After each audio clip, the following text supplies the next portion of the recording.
राहुल गांधीचं जे वक्तव्य आहे आरक्षणासंदर्भात हे नेहमीप्रमाणे भाजपनं मोडून तोडून समोर आणलेलं आहे। आरक्षण रद्द करू अशा प्रकारचं कोणतंही वक्तव्य राहुल गांधींनी केल्याचं माझ्या तरी ऐकण्यात आणि वाचण्यात नाही। मी त्यांची मुलाखत संपूर्ण ऐकली। भारतीय जनता पक्षाला पूर्ण ऐकण्याची सवय नाही।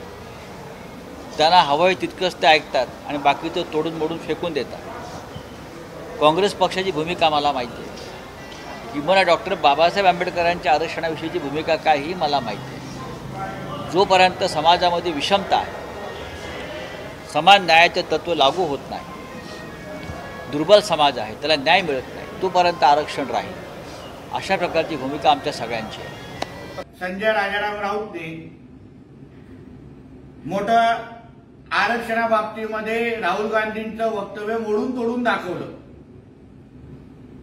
अमेरिकेमध्ये बसलेले राहुल गांधी यांनी जे जे बोललेले आहेत ते पूर्ण इंटरव्ह्यू लोकांनी पाहिलेला आहे। म्हणून उगाच जिथून आता ह्याला पॅकेट येतं तिथून आपल्या नवीन बापाला संरक्षण देण्यापेक्षा ह्यांनी स्वीकारावं की काँग्रेस आणि महाविकास आघाडी हे सत्तेमध्ये आल्या आल्या आरक्षण संपवून टाकणार आणि हे सत्य आता कोणीही पुसू शकत नाही।